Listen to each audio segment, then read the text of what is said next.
আসসালামু আলাইকুম। হিসাব বিজ্ঞানের স্টুডেন্ট যারা আছো, তোমাদের আর্থিক বিবরণী করার জন্য অবশ্যই খুব ভালোভাবে বুঝে, বেসিকটা বুঝে তারপর তোমাদের আর্থিক বিবরণীটা করতে হয়, তাই না? আর্থিক বিবরণী করার জন্য তোমরা আমার এই শিটটি ফলো করতে পারো। আমরা আর্থিক বিবরণী করার জন্য যেই বিষয়গুলো মাথায় রাখি সেটা হচ্ছে, প্রথমে আমরা সম্পদগুলো বের করি, তারপর দায়গুলো বের করি, তাই না? এবং আর্থিক বিবরণীতে যেটা হয় সেটা হচ্ছে তোমার সম্পদের টাকা এবং দায়ের টাকা, দুইটা টাকা যদি মিলে যায় তাহলে অবশ্যই আমরা বলতে পারি যে আমাদের আর্থিক অবস্থার বিবরণীটি হয়েছে। তো সম্পদের পার্টে তোমরা প্রথম দিক দিয়ে যে কাজগুলো তোমাদের করতে হয় সেটা হচ্ছে তোমাদের চলতি সম্পদ বের করতে হয়, তারপর হচ্ছে তোমাদের স্থায়ী সম্পত্তি বের করতে হয়, তারপর অলীক সম্পত্তি বা ভুয়া সম্পত্তি, তারপর হচ্ছে তোমার দীর্ঘমেয়াদী সম্পত্তি। এই তিনটা বের করতে পারলে তোমার সম্পদের কাজ শেষ। সো এই শীটে আমি শুরু থেকে একদম প্রথম পর্যন্ত একটু ধাপে ধাপে ব্যাখ্যা করে বুঝাবো কিভাবে তুমি আর্থিক বিবরণী বা আর্থিক অবস্থার বিবরণী তৈরি করতে পারো। তো দেখো, এখানে খেয়াল করো, আর্থিক অবস্থার বিবরণী, মেসার্স রহমান ট্রেডার্স।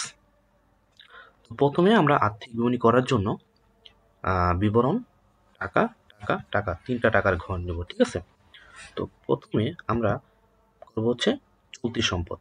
চলতি সম্পদে কোনগুলো কোনগুলো যায় এবং সম্পদের ঘরে কোনটা থেকে কোনটা বাদ হয় একটু মনোযোগ দিয়ে খেয়াল করো।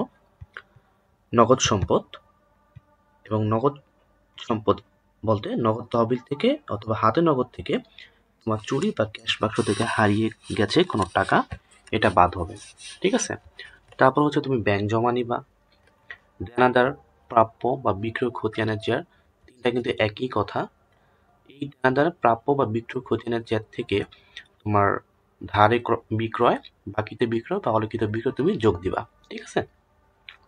তারপর হচ্ছে এখান থেকে তোমার অনাদি পাওনা এবং নতুন অনাদি পাওনার সঞ্চিতি, দুটো তুমি অবশ্যই মাইনাস করবা। আচ্ছা, তারপর তুমি চলতি সময়তে আরো জিনিস নিবা, যেটা হচ্ছে তোমার প্রাপ্য নোট বা প্রাপ্য বিল, সমাপনী মজুত পণ্য, অবিকৃত মজুত পণ্য, একই কথা, যেটা থাকুক না কেন তুমি নিবা, এবং চেষ্টা করবা সমাপনী মজুত পণ্য সবসময় কম টাকাটা নেওয়ার চেষ্টা করতে হবে, ঠিক আছে?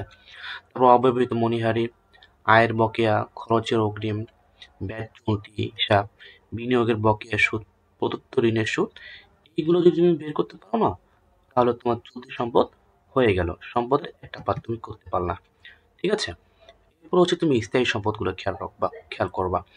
স্থায়ী সম্পদ তোমার এখানে আছে অফিস সরঞ্জাম, আসবাবপত্র, যন্ত্রপাতি বা কলকবজা, দালান কোঠা, ঠিক আছে, মোটর গাড়ি।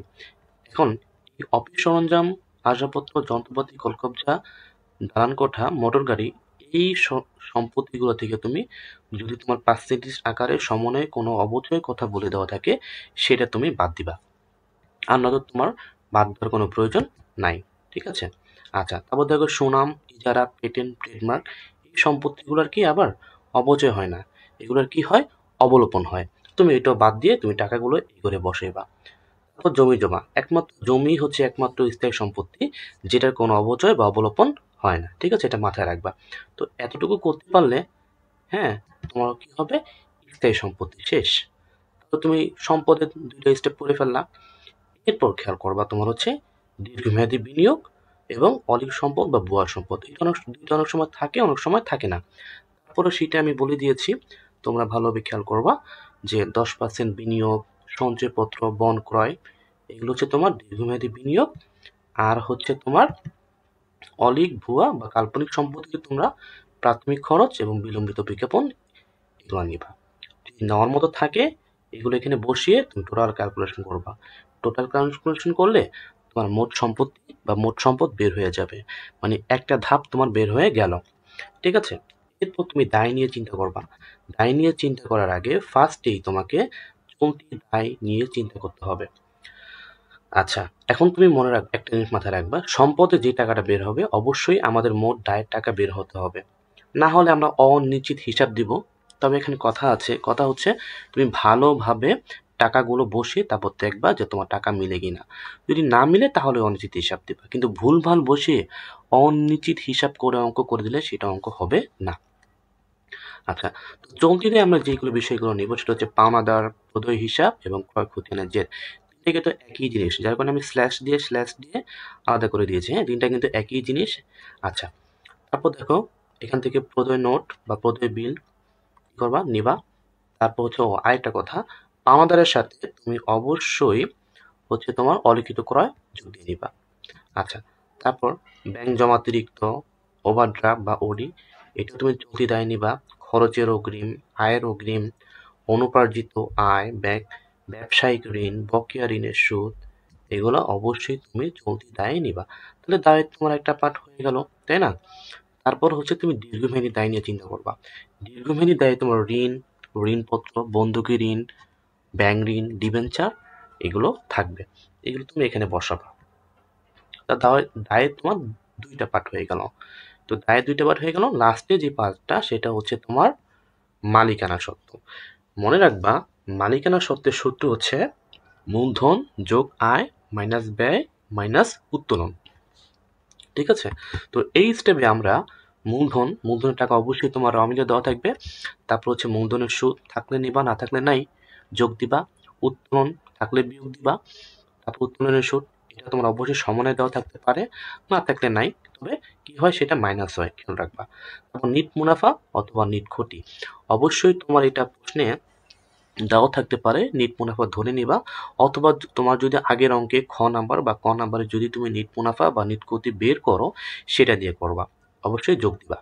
তারপর দেখো আয়কর বাদ দিবা, জীবন বীমা প্রিমিয়াম বা জীবন বীমা বাদ দিবা, পণ্য উত্তোলন বাদ দিবা, এবং লাস্টে সাধারণ সঞ্চিতি যোগ দিবা।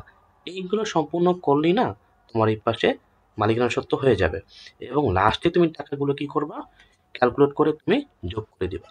যোগ করার পর যখন তুমি দেখবা যে তোমার মোট দায়ের টাকা মোট এই সম্পদের টাকার সাথে মিলে গেছে, দুইটা টাকাই সেম, তাহলে তুমি কনফার্ম, একদম 100% তুমি কনফার্ম হতে পারবা যে তোমার আর্থিক বিবরণীটি হয়েছে। আদারওয়াইজ যদি টাকার অঙ্ক দুই পাশে টাকা না মিলে, তাহলে একটা অপশন আছে, সেটা হচ্ছে তোমার অনিশ্চিত হিসাব দিয়ে টাকাটা মিলিয়ে দিবা। তবে এখানে একটা বিষয় মাথায় রাখতে হবে, যেটা আমি আগেই বলেছি, সেটা হচ্ছে টাকার অঙ্ক ভুলভাল বসিয়ে শুধু অনিশ্চিত হিসাব দিয়ে করে দিলে অঙ্ক হবে না। তাই সঠিকভাবে প্রত্যেকটা টাকা ঠিকভাবে ক্যালকুলেশন করে তারপর তোমার টাকা মিলিয়ে দিতে হবে। সো হিসাব বিজ্ঞান নিয়ে আজকের এই ভিডিওটা এতটুকুই ছিল। ভিডিওটা যদি উপকৃত হয়, অবশ্যই কমেন্টে তোমাদের মতামত জানাবে। ধন্যবাদ সবাইকে। আসসালামু আলাইকুম।